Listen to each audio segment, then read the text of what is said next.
밤에 하나님의 말씀을 보겠습니다. 구약 성경입니다. 출애굽기 말씀입니다. 출애굽기 34장 말씀입니다.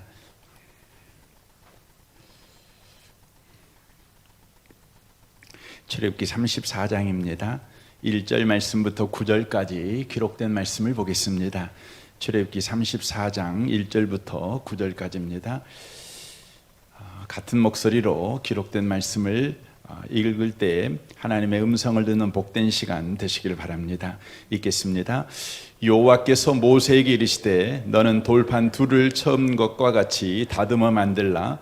내가 깨뜨린 처음 판에 있던 말을 내가 그 판에 쓰리니 아침까지 준비하고 아침에 시내산에 올라와 산 꼭대기에서 내게 보이되 아무도 너와 함께 오르지 말며 온 산에 아무도 나타나지 못하게 하고 안과 서도 산 앞에서 먹지 못하게 하라.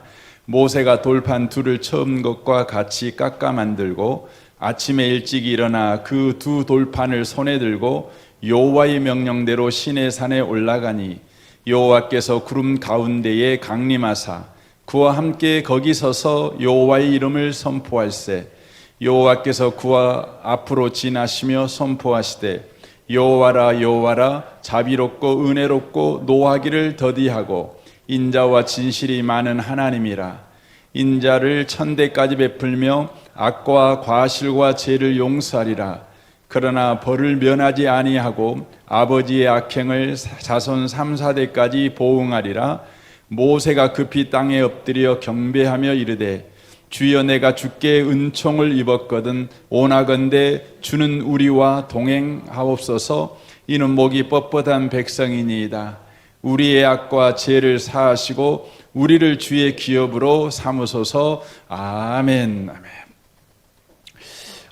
함께 예배하는 모든 분들 가운데 이 말씀에 축복이 함께 하시기를 주님의 이름으로 축원합니다. 이 본문 말씀은 출애굽기 32장에서 있었던 바로 금송아지 우상 숭배의 사건의 연장선에 있는 내용을 다루고 있는 내용입니다. 금송아지 숭배는 이스라엘 민족이 그럴 수 없는 시점에서 그럴 수 없는 범죄를 저지른 악행이었습니다.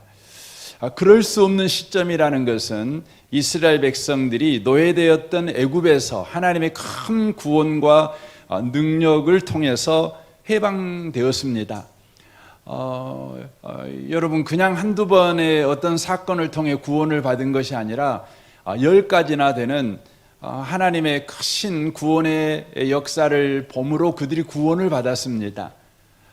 그 생생한 구원의 현장을 그들이 경험한 지 90일이 약간 지난 때에 지금 이들이 금송아지로 우상숭배를 하고 있는 것입니다. 그러니까 90일 이후에는 또 어떤 일이 있었습니까? 홍해바다가 갈라져 가지고 그 넓은 홍해바다를 마른 땅을 걷는 그런 기적을 경험했던 것 아니겠습니까?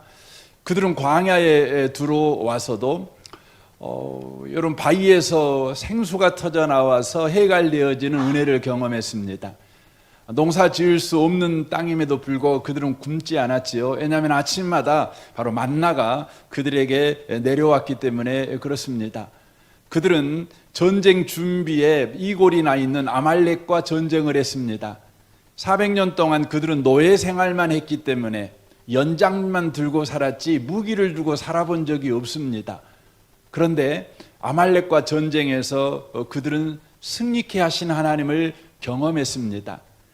이 놀라운 구원을 이 90일 전에 또 90일과 가까운 날에 경험한 것이죠. 놀랍죠.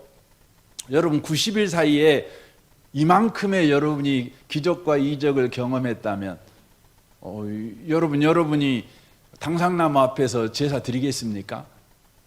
안 드린다고 여러분 장담하실 수 있겠죠.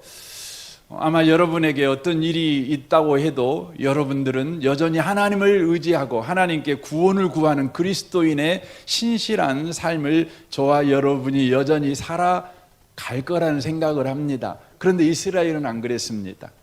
아직 김이 모락모락 나는 막 쪄낸 찐빵 같은 은혜를 그들이 누리고 있는 것이죠. 제가 이 말씀을 준비하다가 막 젖은 찐빵이 그냥 생각이 났습니다. 그리고 또 생각나는 게 뭐였냐면, 그냥 너무나 맛있는 밥을 입에다가 넣어가지고 콕콕 씹은 거죠. 얼마나 좋습니까? 그런데 그 입에 있는 음식을 목구멍으로 넘기기 전에 지금 금송아지를 섬기고 있는 겁니다. 지금. 그러니까 여러분 시점을 보시면 그럴 수 없는 시점이에요. 그런데 또 그럴 수 없는 일을 저지르고 있는 것이죠. 아무리 여러분 불신앙 가운데 빠졌다고 그래서, 시험 가운데 빠졌다 그래서 여러분 우상 숭배까지 하면 되겠습니까? 그런데 지금 이스라엘 백성들은 지금 우상 숭배를 하고 있다고 하는 것이죠. 그것도 금송아지 앞에서 광란의 예배를 드리는 것이죠. 다 발갈벗고 남녀가 그렇게 광란의 예배를 드리고 있었다고 하는 것이죠. 성경이 이 부끄러운 사건을 왜 우리에게 소개해 줄까요? 그냥 부끄러우니까 덮어 놔버리면 여러분, 우리는 3천 거의 500년 전 사람, 후의 사람이니까 모르고 넘어가는 거 아니겠습니까? 부끄러운 거야 그냥 덮어놓고 간다고 해도 후대 사람들이 뭐 별로 교훈도 안 될 것 같고 그냥 덮어놓고 가도 되잖아요. 그런데 성경은 굳이 이 이야기를 지금 길게 쓰고 있는 것이죠.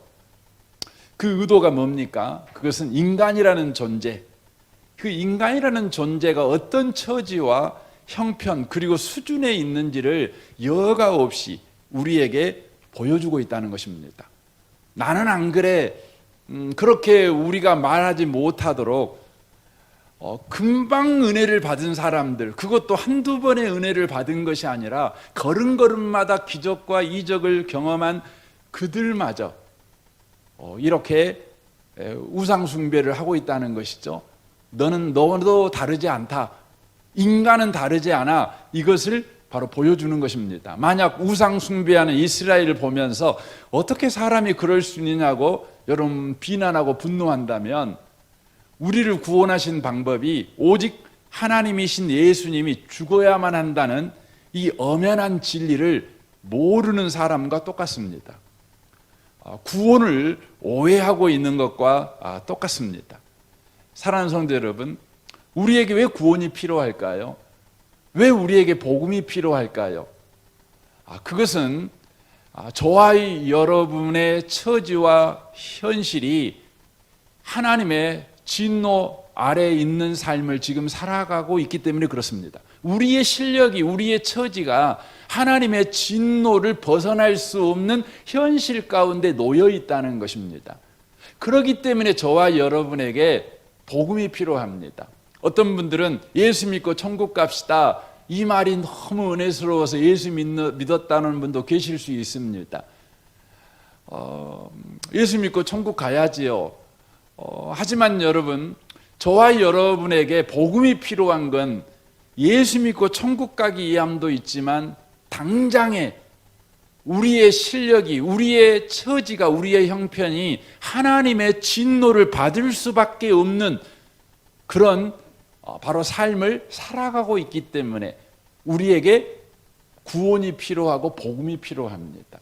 그래서 이 로마서라는 성경은 우리에게 복음이 필요한 이유를 그래서 이렇게 소개합니다. 로마서 1장 18절입니다. 하나님의 진노가 불의로 진리를 막는 사람들의 모든 경건치 않음과 불의에 대하여 하늘로부터 나타나나니라고 되어 있어요. 우리 개역개정 성경에는 나타난다 그랬는데, 전에 있던 우리 개역 한글 성경에는 하늘로부터 쫓아 나타나는 이렇게 되어 있다고요. 아주 긴박성을 보여주고 있죠. 그러니까 우리의 실력이 어떤 실력을 가지고 있냐면 불의로 진리를 막는 현실적인 삶을 살아가고 있는 겁니다. 과거에 그랬다는 것이 아니라 지금 우리가 그렇게 살아가고 있다는 것이죠. 예수 믿기 전에 그랬다는 것도 포함되지만 예수 믿은 후에도 그렇게 살아가고 있다는 걸 말하는 것이죠. 이는 하나님을 알만한 것이 그들 속에 보임이라 하나님이 이를 그들에게 보이셨느니라. 하나님이 보여주셨어요. 그 90일 그 시간 동안 이스라엘 백성에게 하나님이 어떤 분이신지, 하나님의 능력이 어떤 분이신지, 하나님의 사랑이 어떤 분이신지를 구구절절 그들에게 보여주셨습니다.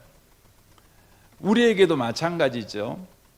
창세로부터 그의 보이지 아니하는 것들을 곧 그의 영원하신 능력과 신성이 그가 만드신 만물에 분명히 보여졌나니 그러므로 그들이 핑계하지 못할지니라. 하나님을 알되 하나님을 영화롭게도 아니하며 감사하지도 아니하고 오히려 그 생각이 허망해지며 미련한 마음이 어두워졌나니 스스로 지혜 있다 어리석게 되어 썩어지지 아니하는 하나님의 영광을 사람과 새와 짐승과 기어다니는 동물 모양으로 바꾸었느니라 라고 말씀합니다. 지금 우리가 보고 있는 이스라엘의 현실과 똑같습니다. 이스라엘 백성의 반응과 똑같습니다. 아니, 그것은 이스라엘만의 문제가 아니라 저와 여러분의 바로 현실을 대하는 태도가 똑같다는 걸 보여주고 있는 것이죠. 그러므로 하나님께서 그들을 마음의 정욕대로 더러움에 내어버려 두사 그들의 몸을 서로 욕되게 하셨다 그랬습니다. 그러니까 하나님의 진노가 그들에게 임했어요. 그 이유는 뭡니까? 불의로 진리를 막는 거죠. 불의로 진리를 막는 구체적인 내용이 뭡니까? 하나님을 외면해요. 그리고는 내가 만든 신을 섬기는 거예요. 돈을 섬기든 권력을 섬기든 성공을 섬기든 행복을 섬기든 내가 만든 우상을 섬겨요. 그랬더니 우리의 삶이 하나님의 진노가 구체적으로 어떻게 임했냐면 바로 우리를 내버려 두는 거예요. 우리를 내버려 둬요. 내버려 뒀다는 말은 어떤 의미의 말입니까? 내가 선택한 것이 무엇을 만들어내는가를 보게 만드는 겁니다. 보게 만드는 것이죠. 내가 만들어낸 것이 무엇을 만들어내는가, 이것을 보게 만드는 것이죠. 이는 그들이 하나님의 진리를 거짓 것으로 바꾸어 피조물을 조물주보다 더 경배하고 섬김이라 주는 곧 영원히 찬송할 이시로다 아멘이라고 말합니다. 이 출애굽기의 이 금송아지 사건은 바로 이런 사건입니다. 그런데 우리 하나님께서 이런 금송아지를 섬기고 있는 이스라엘 백성들을 향해서 용서를 해 주십니다.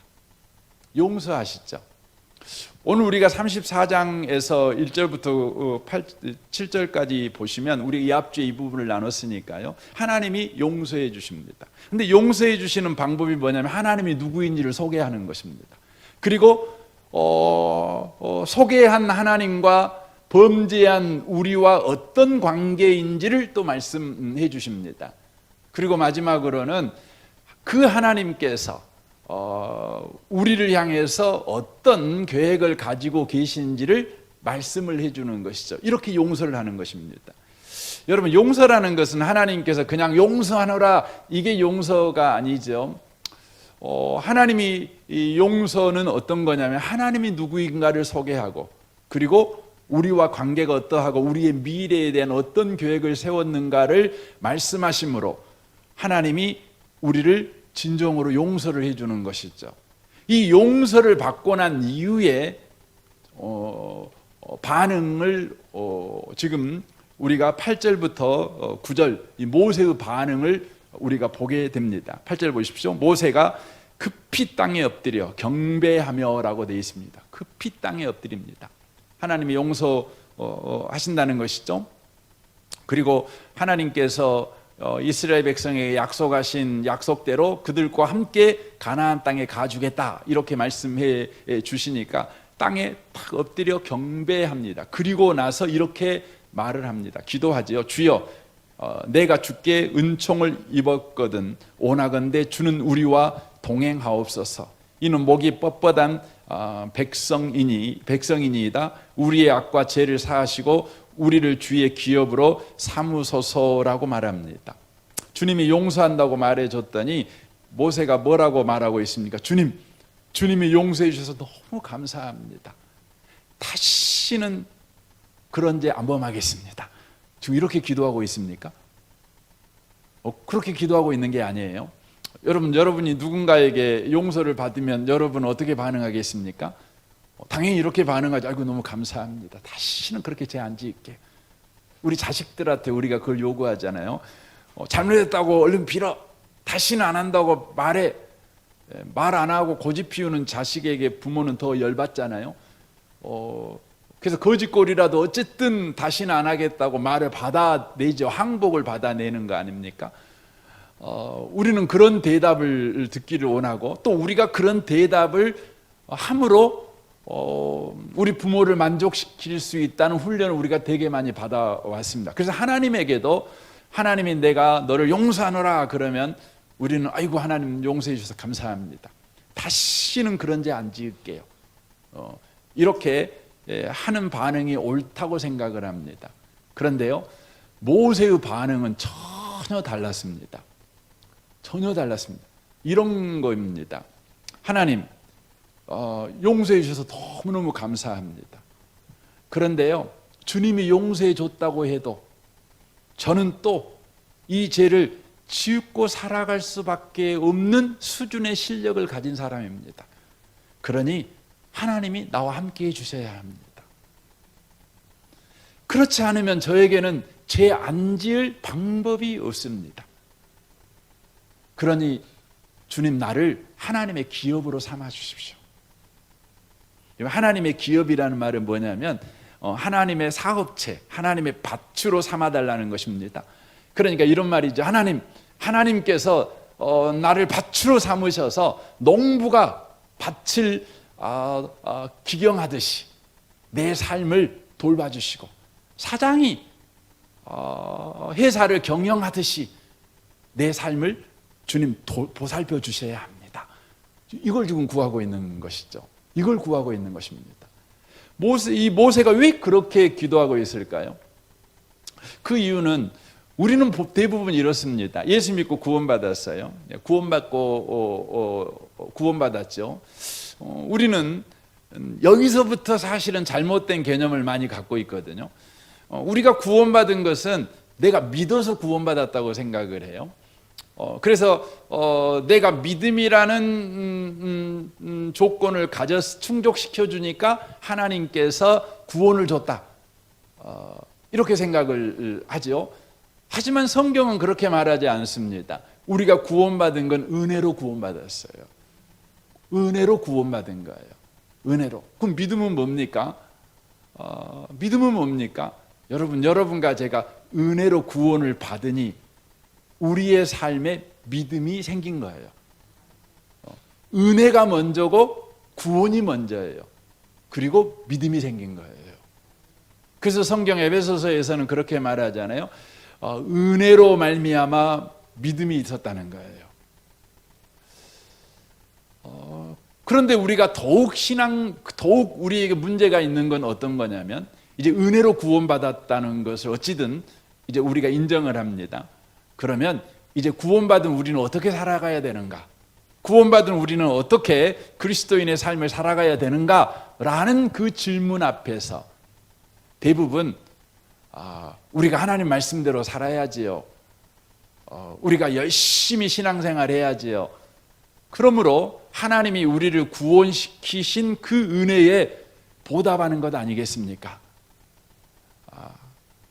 하나님이 우리를 향해서 세워놓은 계획이 우리의 삶에 비로소 이루어지는 것 아니겠습니까? 우리는 이런 신앙생활의 폼을 가지고 살아갑니다. 지금 모세가 하는 기도는 저와 여러분의 신앙의 틀을 깨버리는 기도입니다. 지금 모세는 이스라엘 백성이 구원을 받은 거예요. 은혜로 구원을 받은 거예요. 이제 구원 그 이후의 삶에 대한 부분을 이야기하고 있는 거예요. 구원받은 그 이후에 그들이 지금 죄를 지은 거예요. 그랬으니 하나님, 우리를 은혜로 주님이 구원해 줬는데도 우리가 요만형으로 산 것, 주님 죽어 마땅한데도 주님이 은혜 베풀어 주셔가지고 우리를 용서해 줬다면, 주님의 용서가 부끄럽지 않도록 이제부터는 정신 똑바로 차리고 제대로 한번 살아볼게요. 이렇게 말해야 맞는데, 모세는 뭐라고 말하냐면, 주님이 우리를 은혜로 구원하셨죠. 이제 우리는 은혜로 구원받은 자인데, 구원받은 그 이유도 하나님의 은혜가 없으면 똑바로 못 살아요. 그러니 은혜 베풀어 주셔야 돼요. 주님이 다 알아서 하셔야 돼요. 우리 보고 이거 한번 해봐라, 저거 한번 해봐라, 우리에게 말씀하실 수 있지만 우리가 또 죄밖에 지을 수밖에 없는 그런 무능력자라는 걸 주님이 아시잖아요. 그러니까 주님이 다 알아서 하세요. 주님이 다 알아서 하세요. 주님이 은혜로 하세요. 그걸 구하고 있는 거예요. 마태복음 13장을 좀 보겠습니다. 내가 진실로 너희에게 이르노니 많은 선지자와 의인이 너희가 보는 것을 보고자 하여도 보지 못하였고 너희가 듣는 것을 듣고자 하여도 듣지 못하였느니라. 그런즉 씨 뿌리는 비유를 들으라. 왜 씨 뿌리는 비유를 하시는지 앞에 그 설명을 하는 것입니다. 지금 이사야의 예언을 가지고 말하는 거죠. 보고자 해도 보지 못해요. 듣고자 해도 들을 수가 없는 거예요. 하나님의 말씀이 선포되는데 그래서 그 말씀을 듣기를 원해요. 그 말씀을 보기를 원해요. 그 말씀을 깨닫기를 원해요. 그런데 안 되는 거예요. 그러면서 주님께서 왜 그러는지, 그렇다면 듣는 것과 보는 것은 이제 포기해야 되는가? 씨 뿌리는 비유로 그걸 설명합니다. 19절 보십시오. 아무나 천국 말씀을 듣고 깨닫지 못할 때는 악한 자가 와서 그 마음에 뿌려진 것을 빼앗았나니 이는 곧 길가에 뿌려진 자요 돌밭에 뿌려졌다는 것은 말씀을 듣고 즉시 기쁨으로 받되 그 속에 뿌리가 없어 잠시 견디다가 말씀으로 말미암아 환난이나 박해가 일어날 때 곧 넘어지는 자요 가시떨기에 떨어졌다는 것은 말씀을 들으나 세상의 염려와 재물의 유혹에 말씀이 막혀 결실하지 못하는 자요 좋은 땅에 뿌려졌다는 것은 말씀을 듣고 깨닫는 자니 결실하여 어떤 것은 100배, 어떤 것은 60배, 어떤 것은 30배가 되느니라 하시더라라고 말씀합니다. 여기에 네 가지 밭이 나오죠. 돌짝밭, 길갓밭, 가시덤불밭, 좋은 땅이 나옵니다. 뭔 차이가 있나요? 좋은 땅을 통해 말씀하죠. 좋은 땅이 뭐냐? 그 말씀을 듣고 깨닫는 자예요. 그렇죠? 그게 좋은 땅입니다. 그러니까 가시밭도 듣고 깨달으면 좋은 밭이 되는 겁니다. 가시들기 길가밭도 듣고 깨달으면 좋은 밭이 되는 것입니다. 돌짝밭도 마찬가지죠. 듣고 깨달으면 좋은 밭이 되는 겁니다. 그리고 그곳에서 100배, 60배, 30배의 결실을 맺는 거예요. 그러면 듣고 깨달아야 되잖아요. 관건이잖아요. 여러분, 여기서 듣고 깨닫는다는 것은 무엇을 말합니까? 그것이 허락된 자라는 거예요. 듣고 깨닫는 은혜가 임한 자라는 의미를 가지고 있어요. 이 일이 언제 이루어지냐면 예수께서 오시니 듣고 깨닫는 일이 가능하게 되었다는 거예요. 돌짝밭 같은 인생, 길가밭 같은 인생, 가시덤불과 같은 인생 속에 하나님의 은혜의 본체이신 예수 그리스도가 오자 듣고 깨닫는 일이 가능하게 된 거예요.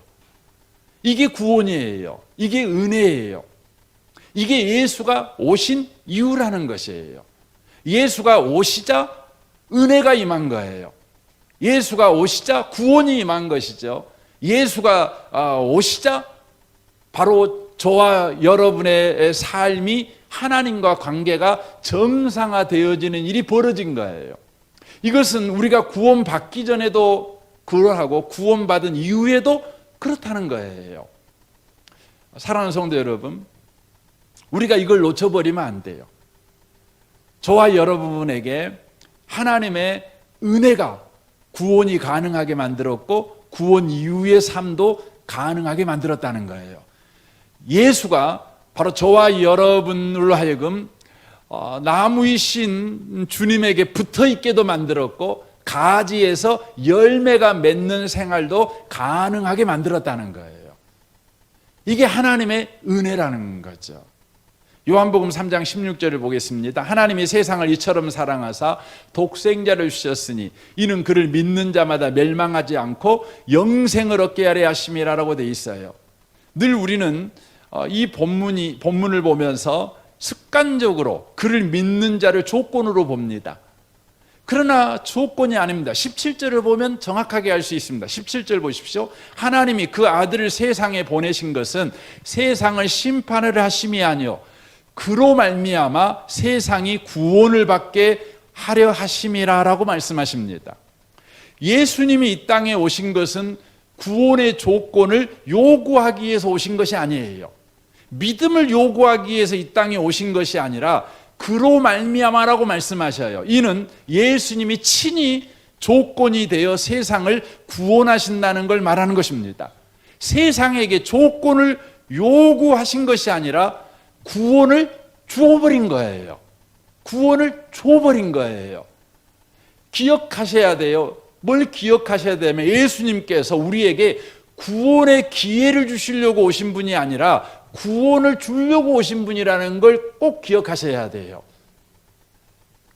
여러분 이 말이 그 말 아닙니까? 오해하시면 안 돼요. 다시 한번 말씀드릴게요. 예수님이 이 땅에 왜 오셨냐? 우리한테 구원의 기회를 주려고 온 게 아니에요.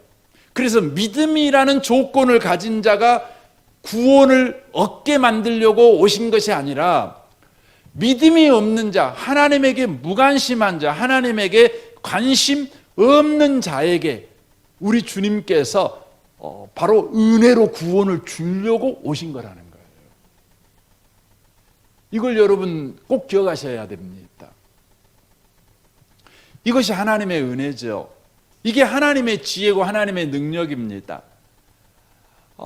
그래서 고린도전서 1장 23절은 이렇게 말하죠. 우리는 십자가에 못 박힌 그리스도를 전하니 유대인에게는 거리끼는 것이요 이방인에게는 미련한 것이로되 오직 부르심을 받은 자에게는 유대인이나 헬라인이나 그리스도는 하나님의 능력이요 하나님의 지혜니라 라고 말씀하셔요.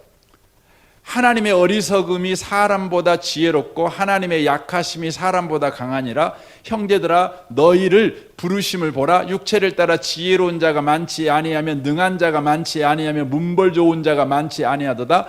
그러나 하나님께서 세상의 미련한 것들을 택하사 지혜 있는 자들을 부끄럽게 하려 하시고 세상의 약한 것들을 택하사 강한 것을 부끄럽게 하려 하시며 하나님께서 세상의 천한 것들과 멸시받는 것들과 없는 것을 택하사 있는 것들을 폐하려 하시나니 이는 아무 육체도 하나님 앞에 자랑하지 못하게 하려 하심이라 라고 말씀하십니다.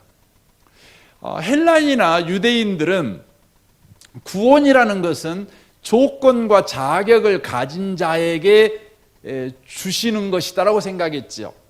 그러니까 우리나라 속담에 지성이면 감천이죠. 지성이면 감천이에요.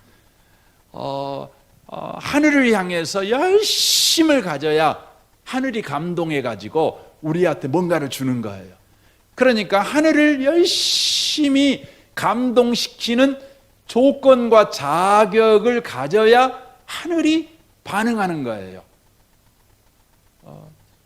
또 이런 속담이 있죠. 하늘은 스스로 돕는 자를 돕는데요. 인생을 막 살면 하늘이 안 도와줘요. 열심히 살아야 돼요. 최선을 다해 살아야 돼요. 그래야 하나님이 복 주신다. 그러니까 최선이라는 자격, 열심이라는 조건을 가져야만 복을 받는다. 이것이 여러분 유대인들이 가지고 있었던 생각이었고 헬라인들이 가졌던 생각이에요. 그런데 하나님은 그렇지 않죠. 하나님은 자격과 조건이 없는 자에게 은혜로 구원이 임한다는 것을 친히 보여주셔요. 그래서 어떤 자에게 구원을 주십니까? 자격을 붙들고 있는 자에게는 하나님이 구원을 안 줘버려요. 하지만 자격이 없는 자에게 구원을 주셔서 자격을 붙들고 인생을 살아가는 사람들을 부끄럽게 만들어버리는 거예요. 여러분 신앙생활이 그렇습니다. 구원받기 전에도 마찬가지지만 구원받은 이후에도 많은 사람들이 자격을 가져서 하나님의 복을 끌어오려고 합니다. 아닙니다. 여러분 하나님의 은혜가 우리에게 복입니다. 우리에게 구원을 가져다 줍니다. 하나님의 은혜가 우리를 잘하게 만듭니다. 하나님의 은혜가 저와 여러분을 거룩하게 만듭니다. 그래서 30절에 그렇게 말하죠. 너희는 하나님으로부터 나서 그리스도 예수 안에 있고, 그렇죠? 너희는 하나님으로부터 났어요. 너희는 자격과 조건에서 나온 사람이 아니에요. 너희는 하나님에게서 나왔다는 말은 하나님이 낳았다는 것이죠. 여러분 부모가 자식을 낳는 것은 은혜지요. 여러분의 자식이 여러분의 자식이 될 만한 조건과 자격을 가져서 여러분의 자식이 된 게 아니잖아요.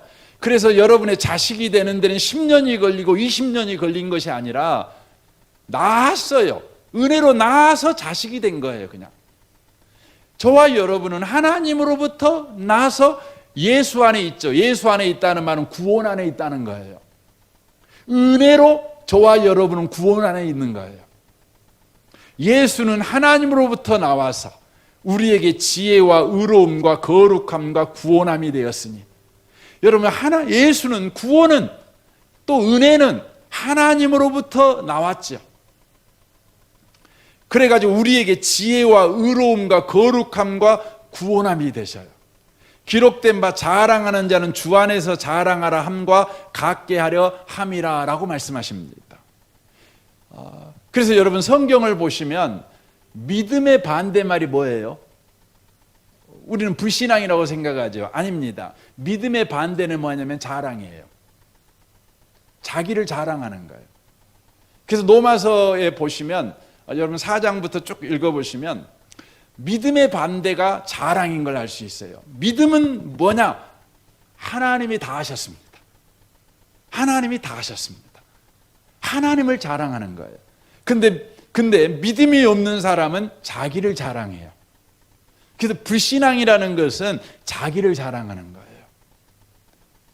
거예요. 자기가 이것이 없기 때문에, 저것이 없기 때문에 내가 하나님의 복을 받지 못해, 이렇게 자격과 조건을 논하는 것이죠.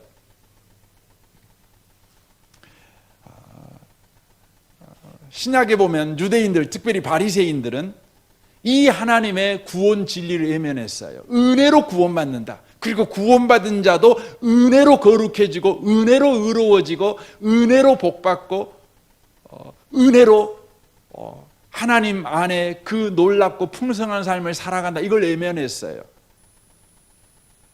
어떻게 하나님의 복을 받을 수 있느냐? 그것은 율법을 지켜야만 구원받을 자격이 주어진다. 율법을 지켜야만 복을 받을 자격이 주어진다라고 주장했습니다. 여러분, 과연 율법 준수가 구원받을 자격증을 따는 겁니까? 율법을 지켜야 하나님의 복을 받을 자격이 주어지는 겁니까? 율법, 그러니까 여러분이 대부분 아이고 아닙니다 이렇게 말하지만, 율법이 하나님의 말씀입니다. 하나님의 말씀 지켜야 여러분 구원의 자격증이 주어지고 복을 받을 자격증이 주어질까요? 그렇지 않습니다. 로마서 7장 7절을 보겠습니다. 그런지 우리가 무슨 말을 하리요? 율법이 죄냐? 그럴 수 없느니라. 율법으로 말미암지 않고는 내가 죄를 알지 못하였으니, 곧 율법이 탐내지 말라 하지 아니하였더라면 내가 탐심을 알지 못하였으리라 라고 말씀합니다. 왜 율법을 주셨느냐? 지켜서 구원받으라고 율법을 주신 것이 아니라, 지키지 못하는 우리로 하여금 우리의 상태와 우리의 실력과 우리의 처지가 어떠한지를 확인하는 바로 눈금으로 율법을 주셨다는 거예요. 차선과 똑같죠. 여러분, 중앙 차선이 딱 그어져 있어야만 여러분이 운전을 할 때에 똑바로 운전하는지 아니면 갈지자로 운전하는지 여러분이 분별할 수 있는 거 아니겠습니까? 그러니까 율법이 주어짐으로 말미암아서 저와 여러분이 얼마나 하나님에게서 벗어나 진노 아래 살고 있는 사람이라는 것을 우리가 확인하게 되는 겁니다. 우리가 대책이 없는 사람이라는 것을 알게 되는 거예요. 그래서 여러분과 제가 성경을 덮어놓고 살잖아요. 그런 분들은 자기 자신이 인생을 잘 산다고 착각합니다. 왜 내가 똑바로 살고 있는데, 내가 틀림없이 인생을 살고 있는데, 그래도 인생 내가 잘 살고 있는데 왜 나에게는 복이 오지 않고 내 인생이 왜 이 모양이냐, 원망이 나옵니다. 불평이 나옵니다. 그래서 예수 믿는 사람들은 성경을 봐야 됩니다. 성경이 은혜롭기 때문에 성경을 봐야 되지만, 그 무엇보다도 성경을 통해서 나라는 존재가 아무리 노력하고 아무리 애를 써도, 아무리 돈이 많아도, 아무리 높은 지위에 올라가도, 아무리 성공해도 인생은 해답이 없다는 걸 압니다. 해답이 없어요. 여러분, 왜 예수 믿어야 됩니까? 인생은 해답이 없어요. 여러분, 대통령 돼도요, 해답이 없어요. 인생에. 재벌 돼도 인생에 해답이 없어요. 그러니까 여러분, 예수 믿어야 되는 거예요. 근데 그걸 어떻게 압니까? 어떻게 아냐면, 저와 여러분이 이 하나님의 말씀이라는 눈금을 가지고 우리가 얼마나 갈짓자 인생을 사는지, 술 취한 것 같이 그냥 비틀비틀하며 인생을 살고 있는지, 아슬아슬하게 인생을 살고 있는지, 위험천만하게 인생을 살고 있는지 저와 여러분이 알게 되는 거예요. 율법이 있어야 비로소 저와 여러분이 하나님의 은혜가 아니면 대책 없는 사람이구나, 정말 위험한 사람이구나, 이걸 저와 여러분이 알고 살아갈 수 있습니다. 우리는 요즘 뉴스에서 정말 흉측한 사람들을 많이 보잖아요.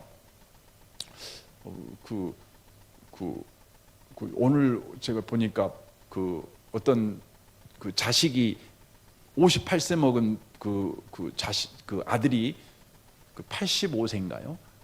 어머니를 때려가지고 죽였어요. 때려가지고 죽였어요. 이 알코올 중독 걸려가지고 이제 알코올에 의존해서 사는 사람인데, 그냥 집에 돌아왔을 때 술도 잔뜩 먹고 돌아와서 어머니가 그냥 야단을 친 거예요. 야단을. 그만 좀 술 좀 먹고 좀 인생 제대로 좀 살아라. 너무 안타까우니까 말을 했겠잖아요. 그 말이 듣기 싫다고 그냥 얼마나 두들겨 패갖고 죽인 거예요. 그리고 징역 30년 이렇게 선고를 했더라고요. 그래서 판결문 자체가 정신적으로 육체적으로 죽어갈 때 얼마나 고통스러웠겠냐, 이런 판결문이 내용이 있는 걸 봤습니다. 여러분, 그런 사람들 보면 뭔 생각이 여러분 듭니까? 어떻게 인간의 탈을 쓰고 저럴 수 있을까? 우리가 비난하잖아요. 어떻게 인간의 탈을 쓰고 저럴 수 있을까? 근데 여러분, 성경을 여러분 보시잖아요. 그러면 인간이니까 그런 겁니다. 인간이니까 그래. 여러분, 인간도 뭐 똑같은 흙으로 지음받은 짐승과 똑같은 자 아닙니까? 근데 여러분, 짐승들은 그렇게 안 해요. 짐승들은 제가 탄자니아의 일롱구고르라고 하는 소위 말하는 뭡니까? 이제 자연에 있는 동물 그냥 이제 어마어마한 큰데 거기 이제 가봤는데요. 사자도 있고 막 그래요. 근데 낮에 갔는데 한가해요. 그냥 가이드가 하는 말이 뭐냐면, 아침에 잡아먹어갖고 편안하대요. 옆에 막 다른 동물 막 지나가도 괜찮아요. 그냥 지 배고프면 배만 채워지면 괜찮아요. 근데 인간은 안 그럽니다. 왜 인간은 안 그럴까요? 인간은요, 짐승보다 더 지능이 높아요. 인간보다 더 생각이 많아요. 인간보다 더 머리를 많이 굴리니까 더 잔혹한 범죄를 저질러요. 다른 짐승들은 지능이 낮아가지고요, 생각이 없어가지고 그렇게 야비하고 잔혹한 범죄 저지르지를 못합니다. 인간은 훨씬 야비하고 복잡하고 교활하지 않습니까? 여러분, 우리가 구원받은 건요, 남들보다 나아서가 아니에요. 하나님이 우리를 불쌍히 여겨서 우리가 구원받은 거예요. 구원받은 이후에도요, 저와 여러분이 좀 나아져서 하나님에게 칭찬받는 게 아니에요. 우리는 구원받은 이후에도요, 여러분, 사실 별반 달라진 거 없어요. 뭐 행동하는 거나 성격이나 생각이나 반응하는 것이나 뭐 선택하는 것이나 뭐 거의 비슷합니다. 이것 때문에 우리는 구원받은 자답게 살지 못한 것 때문에 신앙의 해이도 느끼죠. 예수 믿는데 왜 나는 안 바뀌냐 이거죠. 예수 믿는데 왜 똑바로 안 살아지냐 이거잖아요. 그러다가 옳지 않는 가정 문제 만나고 자녀 문제 만나고 건강 문제 만나면 또 좌절하죠. 내가 구원은 받기는 했지만 아직 제 문제는 해결되지 못해서 하나님이 나한테 벌 내린다 이런 생각하지요. 그래서 이것 때문에 좌절하고 의기소침하고 낙심하고 막 이렇게 살아가는 거 아닙니까? 근데 성경은 우리한테 희한한 말씀을 하셔요. 로마서 5장을 한번 봐보십시오. 그러므로 우리가 믿음으로 의롭다 하심을 받았으니 우리 주 예수 그리스도로 말미암아 하나님과 화평을 누리자. 또한 그로 말미암아 우리가 믿음으로 서 있는 이 은혜의 들어감을 얻었으며 하나님의 영광을 바라고 즐거워하느니라 라고 말씀합니다. 예수 믿고 바뀐 것도 없는데 예수 믿고 난 이후에 넌 어떻게 살아야 되느냐? 어떻게 살아야 되느냐? 예수 믿었다는 것은 하나님과 넌 화목한 관계가 되었다. 하나님과 관계가 정상화되었다. 이제 너의 미래는 은혜에 들어가게 될 것이고 하나님의 영광 속에 참여하게 될 것이니까 그거 바라고 즐거워하며 살아라. 이렇게 말씀하는 거예요. 우리 마음 가운데 확 반감이 일어나잖아요. 아니 예수 믿고 난 다음에 사람이 팍팍 변하고 좀 성격도 변하고 우리의 반응도 변하고 생각도 변하고 관계도 변하고 막 변하면 우리가 하나님의 은혜 속에 들어와 있고 하나님의 영광이 내 삶을 덮고 있으니 하나님의 영광을 바라고 즐거워하는 게 당연한 거 아닌가 이렇게 생각하겠지만 예수 믿고 나도 예수 안 믿은 거나 똑같은데 어떻게 즐거워할 수 있냐 이거죠. 억장이 무너지죠. 그런데 3절은 계속해서 그렇게 말합니다. 다만 이뿐 아니라 우리가 환난 중에도 즐거워하나니 그렇습니다. 환난 중에도 즐거워하래요. 즐거워한대요. 해야 된대요. 왜냐하면 이는 환난의 인내를 인내는 연단을 연단은 소망을 이루는 줄 알미로다. 소망이 우리를 부끄럽게 하지 아니하면 우리에게 주신 성령으로 말미암아 하나님의 사랑이 우리 마음에 부은 바 됨이니라고 말씀해요.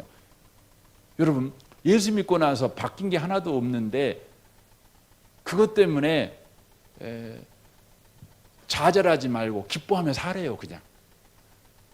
그리고 우리가 생각할 때 내가 하나님 믿지만 똑바로 믿고 살지 못하니까 내 삶에 옳지 않는 일이 일어난 것 때문에 낙심하지 말고 또 기뻐하래요. 왜 기뻐해야 되느냐?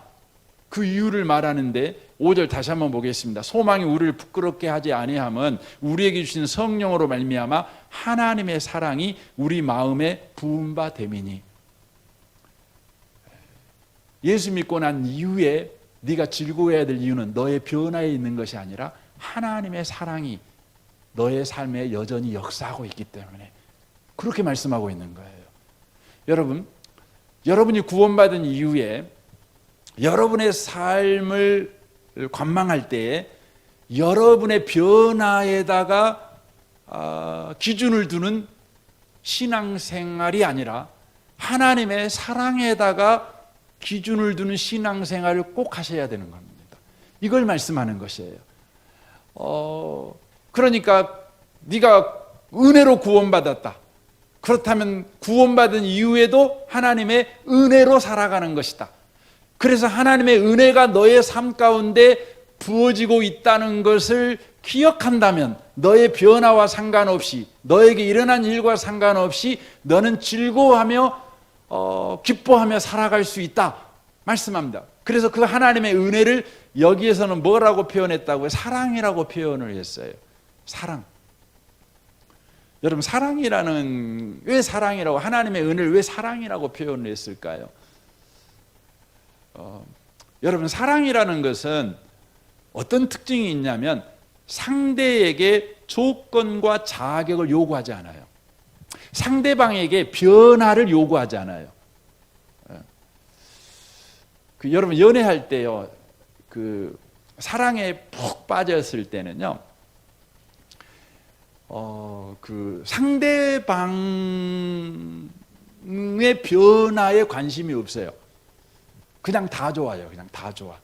다만 뭐에만 관심이 있죠? 여러분에게만 관심이 있어요. 내가 어떻게 하면 될까? 내가 어떻게 저 사람한테 내 마음을 표현할까? 저 사람을 어떻게 기쁘게 해줄까? 어떻게 즐겁게 해줄까? 그래서 여러분, 진짜 사랑은 상대에게 자격과 조건을 절대 요구하지 않아요.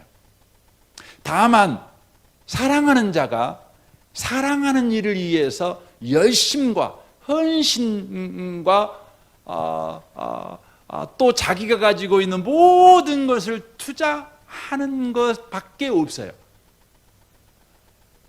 여러분, 신앙생활은 뭐냐면 내가 변화됐냐에 따라서 복 받냐 복 못 받냐가 결정되는 것이 아니라, 바로 신앙생활은 하나님의 사랑이 지금 내 삶에 역사하고 있다는 거예요. 내 삶이 하나님의 바로 원하시는 그 계획을 이루는, 또한 하나님의 영광에 나아가도록 우리를 그렇게 밀어붙이고 있다는 거예요. 이 부분을 놓치면 안 된다는 거예요. 여러분과 제가 비록 예수 믿고 난 이후에도 아무 변화가 없어서 답답할 수 있지만, 하나님의 사랑이 저와 여러분의 삶에 부어지고 있다는 것이죠. 그래서 5장 6절 보십시오. 우리가 아직 연약할 때 기약대로 그리스도께서 경건치 않는 자를 위해 죽으셨도다. 의를 위하여 죽은 자가 쉽지 않고 선인을 위하여 용감히 죽은 자가 혹 있거니와, 우리가 아직 죄인 되었을 때 그리스도께서 우리를 위하여 죽으심으로 하나님께서 우리에 대한 자기의 사랑을 확증하셨느니라 라고 말씀합니다. 죄인이라는 것은 함부로 대해도 괜찮은 존재라는 것입니다.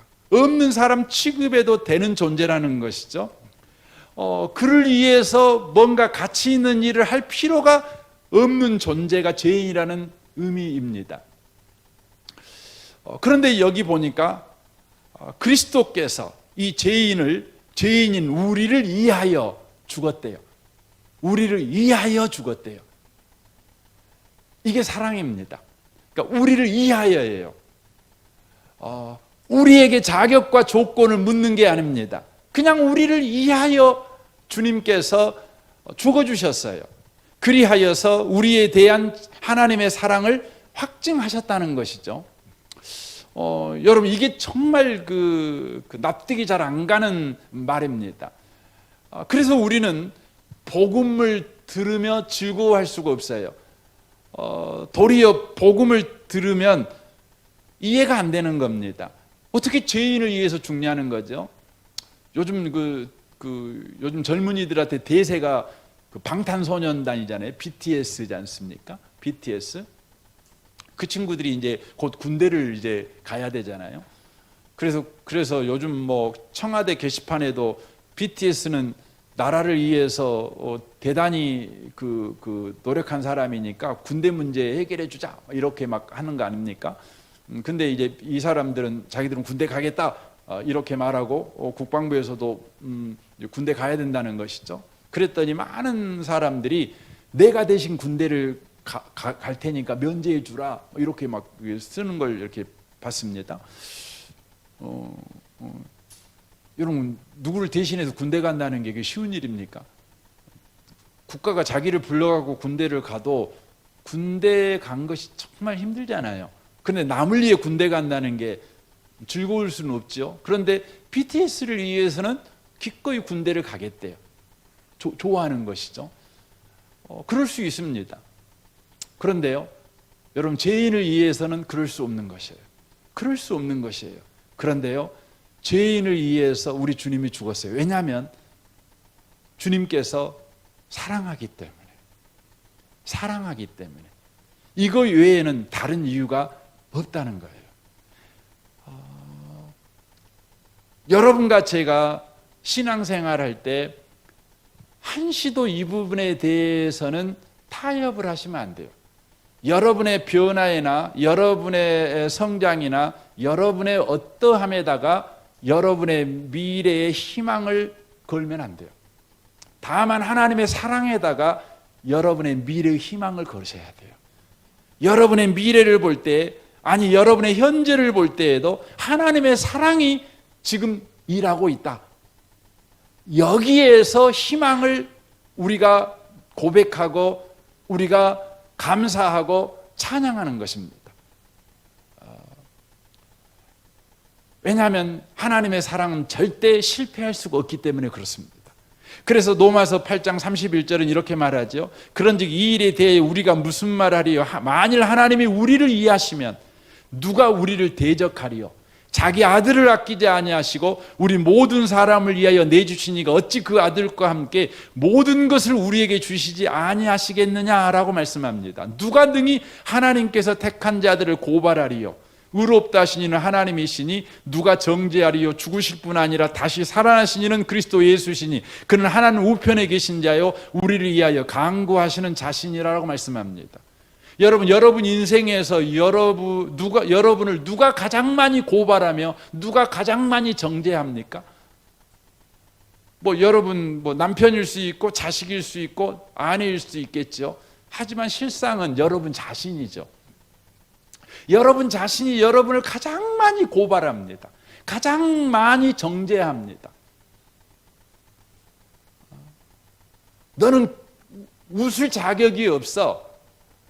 너는 예쁜 옷 입을 자격도 없고 예쁘게 화장할 자격도 없고 너는 밥을 맛있게 먹을 자격도 없고 발 두 다리 쭉 뻗고 잘 자격도 없어.